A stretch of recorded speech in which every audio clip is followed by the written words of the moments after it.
Hello and welcome. It's increasingly evident, even to the most indifferent observer, that the so-called woke era is nearing its ignominious end, soon to be joined in history's trash can of shame by the perverse insanity of gender fluidity. Neither of these seditious societal machinations were expected to endure. Yet the malicious damage inflicted during their prominence has profound implications and unforeseen consequences. Critical thinkers voiced strenuous objections and resisted from the outset, but progress is slow, hindered by Australia's globalist-controlled government that defends the indefensible through financially crippling lawfare, a scurrilous tactic that uses community resources to fund cripplingly punitive measures against its own citizens. Despite decades of raising awareness of institutionalised treason, results are limited, though recent developments suggest a gradual shift in public attitudes.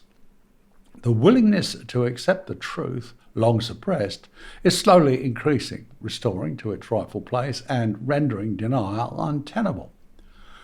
While some remain steadfast in their ignorance, risking their health through repeat mRNA booster jabs, the focus should now be on guiding those under the demonic spell of media-induced mass psychosis towards clarity.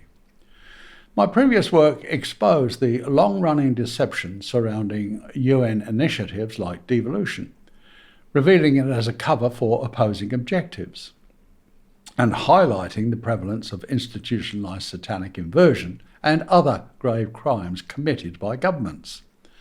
As awareness grows, the initial hostility towards these revelations diminishes, revealing a broader understanding of the extent and impact of decades-long perception management. It's perplexing that many still believe water fluoridation is beneficial or deny the environmental harm caused by fracking. The truth is evident to those with the courage and integrity to see it. The core issue lies in the inability to recognise that most accepted reality is a deliberate lie. Standing at this critical juncture in human history, further self-delusion is no longer tenable.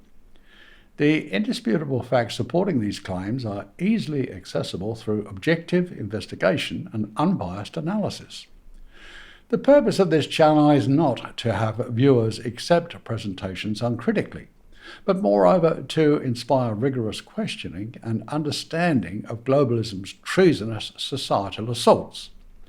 The significance of this awareness increases as culpable officials and complicit NGOs unfailingly avoid accountability for their criminal acts of treason, crimes against humanity, and the weaponised mRNA jab genocide. It's currently impossible to identify any individuals responsible for what's now recognised as COVID terrorism who have faced legal proceedings. This situation raises concerns about the appalling lack of integrity corrupting the justice system. Consequently, despite the incalculable global impact and the horrendous suffering, no suspects have been detained or prosecuted. So where's accountability? What happened to the mechanisms that are supposed to address these unprecedented threats to humanity? Who is officially investigating the escalating health tragedy of jab genocide? This murderous crime wave can only exist when every official organ of the state is irredeemably compromised. The Machiavellian complexity of the current plague of evil is almost impossible to comprehend, but at this late stage, denial is no longer an option. Neither is willful ignorance a refuge for cowardly avoidance of uncomfortable truth. We must collectively step up and take control of our destiny by wresting misplaced authority from demonic forces. I often cite our insurmountable numbers advantage that when enough outraged community groups and individuals gather together with a determined sense of purpose, it's game over. This then begs the question of why hasn't it happened yet? How come rampant pedophilia is allowed to infest the executive levels of police, judiciary and media. Worse yet, not only does this obscene situation prevail, it gets darker with despicable officials advocating for lowering the age of consent and decriminalising sex with minors. That anyone with decision-making capacity should consider, let alone propose, such grotesque notions is repugnant and entirely unacceptable. This prompts revisiting the 18th of March 1996 through to March 1997, when the then Australian Senator Bill Heffernan raised issues of child sexual abuse and alleged high-level cover-ups.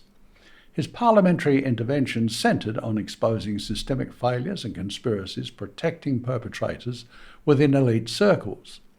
The Wood Royal Commission investigated allegations of serious misconduct, including associations with criminal networks. During its inquiry, references were made to a police file indicating potential involvement of various prominent individuals in paedophilic activities, but the Commission meticulously avoided pursuing these leads.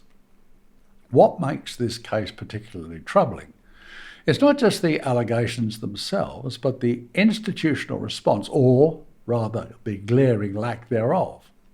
Heffernan criticised the deliberate mismanagement of sensitive evidence and inappropriate deference to powerful individuals. In a significant speech delivered to the Senate, Heffernan brought renewed attention to this police file.